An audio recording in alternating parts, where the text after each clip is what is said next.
कोई आवाज कभी किसी तरफ से सरकारी? उन्होंने कॉन्ट्रैक्टर को कहा, पूर्व के कॉन्ट्रैक्टर को, वो तो कहा कि मैं दूंगा, मगर वो भी भाग गया पैसा लूटकर। कि अगर उत्तर प्रदेश में इसी कॉन्ट्रैक्टर के जिले में अगर वहाँ के मजदूर स्ट्राइक पे होंगे और यहाँ से वर्कर अगर जाएंगे वहाँ काम करने के लिए, मैं दावे के साथ कह सकता हूँ बिहार के बाद दूसरे किसी राज्य में अगर जाते तो मजदूरों की हत्या हो जाती। मैंने माननीय सांसद जी को, तारिक साहब को सारी बातें बताई। डे 1 से मैं बता रहा हूँ कि आंदोलन चल रहे हैं, आज इतना दिन हो गया, इतने दिन हो गया। उन्होंने मुझे कहा कि मैं जीएम से बात करूंगा। शायद मुझे लगता है कि कर लिए होंगे या अभी तक नहीं किए होंगे। देखिए, इस वक्त BMW न्यूज़ की टीम कटिहार जंक्शन पर मौजूद है। कटिहार जंक्शन रेलवे का एक बड़ा जोन है, NF रेलवे के तहत आता है। लेकिन इन दिनों NF रेलवे में बहुत सारी चीज़ें ऐसी हैं जो लोगों के संज्ञान में नहीं जा रही हैं। वो क्या चीज़ें हैं वो आपको आज इस खबर में बताएंगे। मैं कैमरा पर्सन रंजीत के साथ कुमार अभिषेक इस वक्त BMW न्यूज़ की पूरी टीम कटिहार में मौजूद है और आपको इस पूरी खबर में दिखाएंगे कि कैसे NF रेलवे में पिट लाइन मजदूरों की जो मांगे हैं वो मांगे सरकार के कानों तक नहीं पहुंच रही है। वो क्या मांगे हैं, उन मांगों को लेकर जो पिछले 25-26 दिनों से लोग धरना पर बैठे हैं, उनके पीछे का क्या कारण है, वो सब जानने के लिए आइए हमारे साथ मौजूद हैं यहाँ पे बहुत सारे वर्कर्स। देखिए, एक कर्मचारी जो होता है, रेलवे का कर्मचारी हो चाहे कोई भी कर्मचारी हो, उस कर्मचारी वो जब काम करता है तभी रेलवे की चीज़ें आगे बढ़ती हैं। कोई भी सरकारी काम में इसी तरह का काम होता है। लेकिन जब उसी सरकारी कर्मचारी का मानदेय या वेतन भत्ता या वेतन उसे ना मिले तो वो काम क्या करेगा, क्योंकि ये ऐसे वर्ग से आते हैं जिनके पास सिर्फ नौकरी के अलावा, सिर्फ रोज़मर्रा की ज़िंदगी में जो कमाई होती है उसके अलावा कोई साधन नहीं होता। ऐसे में उनकी ज़िंदगी क्या और कितना बदहाल हो जाती है, उसको लेकर आज हम ये खबर पर आए हैं। आइए हमारे साथ मौजूद है, आप देख सकते हैं मेरे पीछे इतने सारे ये पिट लाइन वर्कर्स हैं। और ऐसा नहीं है कि किसी पिट लाइन वर्कर कोई किसी खास समाज से आते हैं। ये बहुत ऐसे समाज से हैं जो सफाई की दुनिया से दूर थे, लेकिन नौकरी की वजह से इस काम को भी करने से गुरेज नहीं करते। लेकिन तब सरकार अगर उनकी बातों को ना सुने, उनके वेतनमान पर ध्यान ना दे, तो ऐसे में ये वर्कर क्या करें। आइए जानते हैं। यहाँ पे इनका प्रतिनिधित्व करते हुए यहाँ पे हमारे साथ मौजूद हैं राजद के आशु पांडे जी, उनसे बात करते हैं। आशु जी, रेलवे को लेकर जो आवाज़ उठा रहे हैं, क्या है पिट लाइन वर्करों की मांगे और कब से हैं ये यहाँ पर? देखिए, ये कटिहार पिट लाइन के वर्कर पिछले 16-17 सालों से ये कार्यरत हैं। ट्रेनों की सफाई करते हैं। जैसा कि आपने कहा कि बेरोजगारी इतनी है कटिहार में, ये वही कटिहार है जहाँ पर 16-17 बड़ी बड़ी फैक्ट्रियाँ, इंडस्ट्रियाँ हुआ करती थी। आज सारी फैक्ट्रियाँ, इंडस्ट्रियाँ 30-35 सालों में बंद हो गई कटिहार में। और बेरोजगारी का ये आलम है कि सारे समाज के लोग आज ट्रेनों की गंदगी साफ़ करते हैं। ठीक है, बेरोजगारी है, कर रहे हैं, मगर उसके बाद भी उनका अगर शोषण किया जाए और कोई लीडर, कोई बड़े अधिकारी चुप हों, ध्यान ना दे, तो इससे बड़ी दुर्भाग्यपूर्ण बातें कुछ नहीं हो सकती है। ये वो वर्कर हैं जो 14 तारीख को ये स्ट्राइक पे चले गए थे। ये पिट लाइन वर्कर हैं।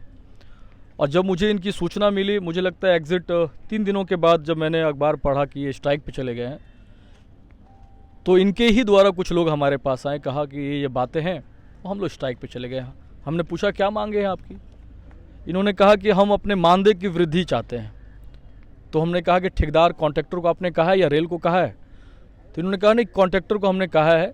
तो कॉन्ट्रैक्टर जो यहाँ थे उन्होंने इनको आश्वस्त किया था कि जो नई कंपनी आई है उस पर 3000 रुपये आप लोग को हर व्यक्ति का हम बढ़ा देंगे।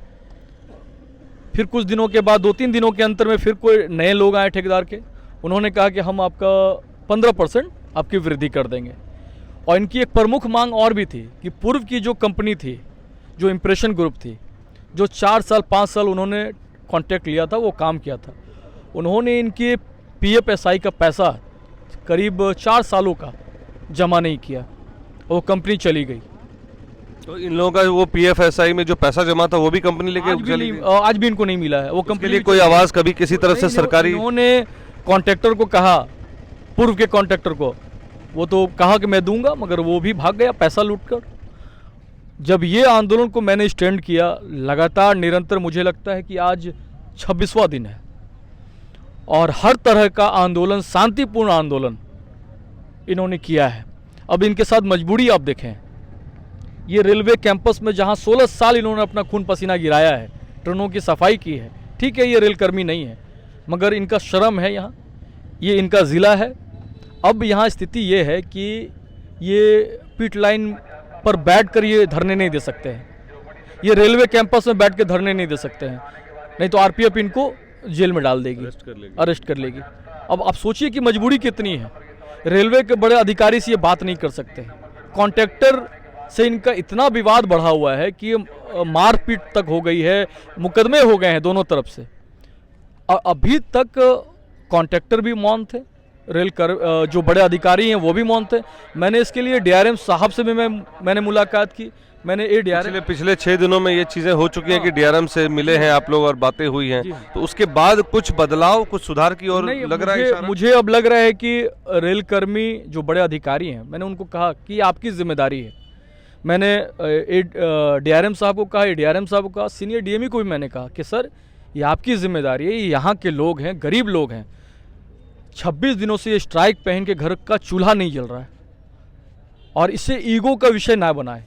इनकी इतनी ही गलती है ना, ये अपने मानदेय चाह रहे हैं। स्वाभाविक है, अगर मानदेय नहीं मिलेगा तो वो जीवन कैसे यापन करेंगे, और खास करके अभी की जो सिनेरियो है, जो जिस तरह से महंगाई बढ़ी हुई है उस केस में। तो आप सोचें कि आज 26-27 दिन हो गए, ये अभी भी स्ट्राइक पे हैं। मगर मैं आपको बता दूं, अभी तक कोई भी पैसा इनको नहीं मिला? नहीं, अभी कुछ पैसा नहीं है भाई, इनका पीएफएसआई का भी अभी भी क्लियर नहीं है। अभी मैं आपको आप आए हैं, मैं आपको धन्यवाद देना चाहता हूं आपके चैनल को, जो आप भी आके आपने भी इनका न्यूज़ जो आप कवर कर रहे हैं, कटिहार की जनता देखेगी बेरोजगारी क्या होती है, प्राइवेटकरण क्या होता है। मैं बार बार ये बातें शहर में बोलता हूँ, कटिहार में बोल रहा हूँ कि आखिर किस तरह के लीडरशिप को आपने इतने सालों में एक्सेप्ट किया है। आज बेरोजगारी क्या होती है, प्राइवेटकरण क्या होता है, ये आँख के सामने आपके नज़ारे हैं, कोई सुनने वाला नहीं है भाई। अब जाकर बात ये हो रही है कि रेलवे के जो बड़े अधिकारी हैं, मैंने उनको कहा कि आशु पांडे का ईगो का विषय नहीं है, ये लीडर आपका ईगो का विषय नहीं है, आप पहल करें, ये आपके वर्कर, ठीक है ये प्राइवेट वर्कर है, मगर ये रेल के लिए ही काम करते हैं। तो उन्होंने कहा है कि ठीक है मैं पहल कर रहा हूँ, और 2-3 दिनों में जो कॉन्ट्रैक्टर हैं, जो मालिक हैं, वो कटिहार आ रहे हैं, उनसे वार्ता होगी, और मैं उम्मीद करता हूं कि रेलकर्मी इन मजदूरों की दुख तकलीफ को समझेंगे और इनके जायज मांग को वो मानेंगे। और इनके आपको क्या लगता है कि नए कॉन्ट्रैक्टर जो आएंगे, वो पुराने कॉन्ट्रैक्टर के समय में जो चीजें रह गई पेंडिंग, उन्होंने पैसा नहीं दिया, वो नया कॉन्ट्रैक्टर क्यों देगा? आपको क्या लगता है? नहीं, नया कॉन्ट्रैक्टर से मैं मांग भी नहीं रहा हूँ। आप रेलवे के लोगों से कह रहे हैं, रेलवे, क्योंकि उन्होंने ही उनको कॉन्ट्रैक्ट पे रखा, उन्होंने ही कॉन्ट्रैक्ट जिस ठेकेदार को दिया है। रेल कर्मी विजिलेंस जो है एनएफ रेलवे के, मैंने उनको भी सारी बातें बताई है, मैंने जीएम को भी सारी बातें बताई है एनएफ रेलवे के, उन्होंने भी कहा है कि इनका पीएफएसआई इनको देना मिलेगा। जो कंपनीपुर में काम की है उसे भी खींचकर कटिहार डीआरएम बिल्डिंग के अधिकारी लाएंगे और इनका पीएफएसआई उनको देना होगा। और जो मानदेय की बात रही, वो मानदेय में वृद्धि के साथ ये स्ट्राइक तोड़ेंगे और काम पे लौटेंगे। देखिए, ये बड़े गंभीर मुद्दे हैं जिनको आशु जी उठा रहे हैं। अगर पिट लाइन के वर्कर्स, जो रेलवे का जो एक दो बेस लाइन जो कहते हैं, बेस लाइन की जो चीज़ें होती हैं, रेलवे के अंदर की जो सफाई, रेलवे ट्रैक की सफाई, ट्रेन के अंदर की सफाई, और भी जो प्लेटफॉर्म्स के ऊपर जो गंदगियाँ होती हैं उनकी सफाई, यही लोग करते हैं। अब ज़रा सोचिए कि एक दिन अगर आपके घर में झाड़ू ना लगे तो आप उस घर में रहना पसंद नहीं करते हैं। ऐसे में रेलवे स्टेशन पर, जंक्शन पर, जहां लाखों हज़ारों की तादाद में लोग रोज़मर्रा की ज़िंदगी में ट्रैवल करते हैं, एक स्थान से दूसरे अपने गंतव्य स्थान की तरफ जाते हैं, ऐसे में अगर उस जगह की सफाई होनी बंद हो जाए, ऐसे हमारे जो कर्मचारी हैं, जो हमारे पीछे खड़े हैं, जिनकी हम आवाज़ बनने की कोशिश कर रहे हैं, आशु जी आवाज़ बनने की कोशिश कर रहे हैं, ऐसे में अगर ये लोग धरने पर बैठ जाए और सफाई ना करे तो क्या आप उस गंदगी में जीना पसंद करोगे? क्या आप उस गंदगी में सफ़र करना पसंद करोगे? आइए, और कुछ लोग हैं। जी, अभिषेक जी, एक चीज़ और मैं गंभीर बातें आपको बता रहा हूँ। इस लड़ाई को मैं आज 26 दिनों से क्यों लड़ रहा हूँ? ये वो लोग हैं जो समाज के शोषित वंचित लोग हैं, और बड़े बड़े जो लीडर हैं, नेता हैं, वो हमेशा अपने आखिरी कतार में जो बैठे हैं कि मैं पिछड़ों की राजनीति करता हूं, जो बैक बेंचर में उनकी राजनीति करता हूं, मगर इनकी आवाज़ कोई बनने के लिए नहीं आया, इनकी लड़ाई कोई लड़ने नहीं आया।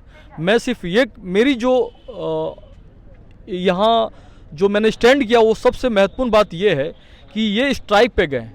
कॉन्ट्रैक्टर ने इतनी बड़ी गलती की, वो उत्तर प्रदेश से, दूसरे राज्य से वो मजदूर लाकर वो काम करवा रहे हैं। आप बताएं कि अगर उत्तर प्रदेश में इसी कॉन्ट्रैक्टर के ज़िले में अगर वहाँ के मजदूर स्ट्राइक पे होंगे और यहाँ से वर्कर अगर जाएंगे वहाँ काम करने के लिए, मैं दावे के साथ कह सकता हूँ बिहार के बाद दूसरे किसी राज्य में अगर जाते तो मजदूरों की हत्या हो जाती। नहीं, एक चीज़ थोड़ा कॉन्ट्राडिक्टरी लगी रही है आपकी मुझे, जो आपने जो कहा कि दूसरे राज्यों से यहाँ पर वर्कर्स आए, तो फिर यहाँ के वर्कर्स का मानदेय क्यों रुक गया जब वो वर्कर ही यहाँ के नहीं काम कर रहे हैं? अभी आपने कहा ना कि दूसरे राज्य से यहाँ पर वर्कर आए, तो अगर दूसरे राज्य से वर्कर यहाँ आए, काम किया, तो यहाँ के मजदूरों का मानदेय कैसे बनेगा फिर, जब यहाँ के लोगों ने काम नहीं किया या मिक्स करके काम करवाया? ऐसा है क्या? ये 16-17 सालों से काम कर रहे हैं वहाँ, और ये अपने मानदेय के लिए जब स्ट्राइक पे गए हैं, काम को इन्होंने फिर यूपी से लेके आ गए, उत्तर प्रदेश से श्रमिकों को लाकर काम करवा रहे हैं। भाई ये तो देखिए बहुत गंभीर विषय है ये तो।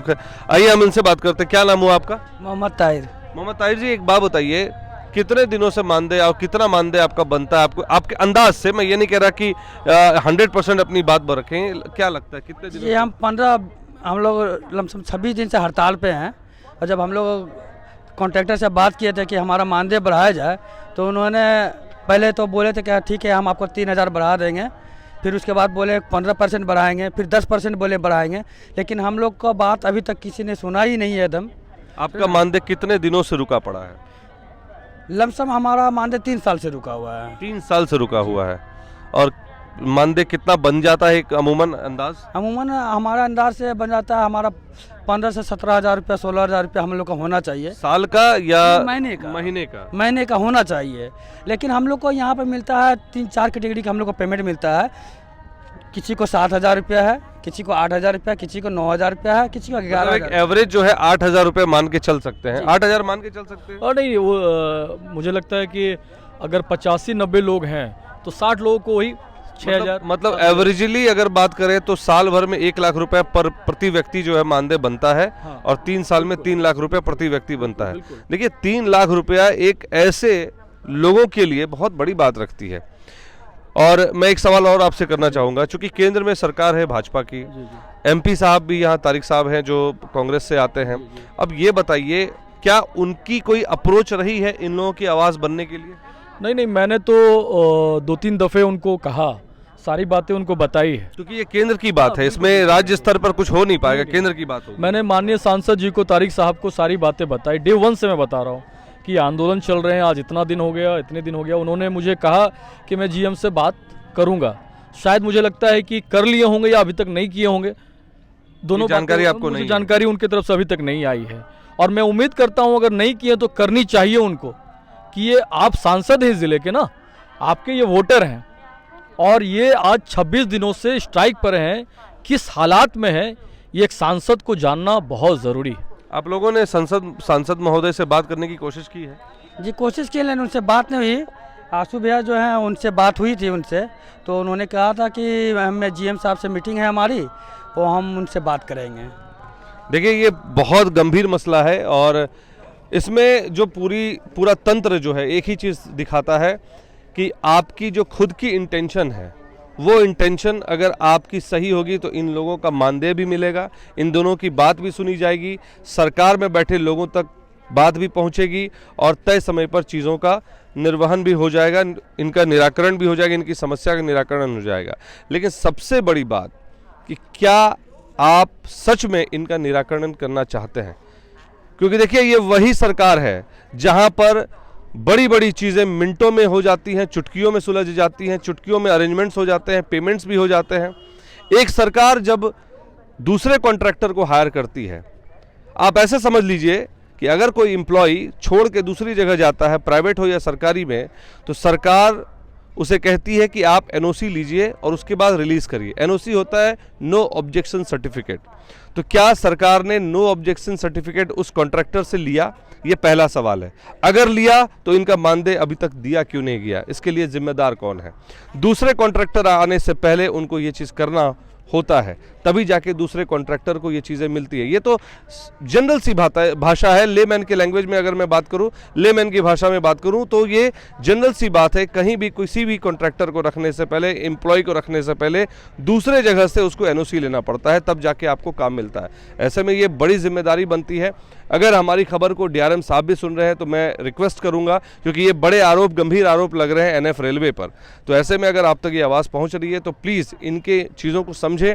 सांसद महोदय से भी मैं कहना चाहूँगा कि ये जो ऐसे लोग हैं जो अंतिम पंक्ति में बैठे हैं, आप कहते तो हैं बड़ी बड़ी बातें कि इनको अंतिम पंक्ति से लाके सेंटर में लाना है, इनको आगे की पंक्ति में बिठाना है, लेकिन अगर इंटेंशन नहीं होगी तो ये कैसे आगे बैठ पाएंगे? ये जो मसला है ये इस पूरी बात की गवाही देता है। बाकी आप क्या सोचते हैं इस खबर को लेकर, आप कमेंट के माध्यम से अपने सुझाव, अपनी बात कमेंट के माध्यम से हम तक ज़रूर पहुंचाएं, और बाकी की तमाम खबरों के लिए बने रहें बीएमडब्ल्यू न्यूज़ बिहार के साथ। मैं कैमरा पर्सन रंजीत के साथ कुमार अभिषेक, बीएमडब्ल्यू न्यूज़ बिहार। धन्यवाद। तमसोमा ज्योतिर्गमय गुरुकुल शिक्षा मंदिर संस्थान के साथ बनाए अपना भविष्य। रेगुलर और प्रोफेशनल कोर्सेज, सेकेंडरी और senior secondary courses, law, teachers training courses, pharmacy and nursing के साथ पैरामेडिकल में डायरेक्ट एडमिशन पाए। वेबसाइट विजिट करें या दिए गए नंबर पर कॉल करें। हमारा पता है गुरुकुल शिक्षा मंदिर संस्थान, कल्याण चौक, DS कॉलेज रोड, कटिहार। हमारा वीडियो अगर आपको अच्छा लगा हो तो आप हमारे वीडियो को लाइक करें, शेयर करें और हमारे चैनल को सब्सक्राइब जरूर करें।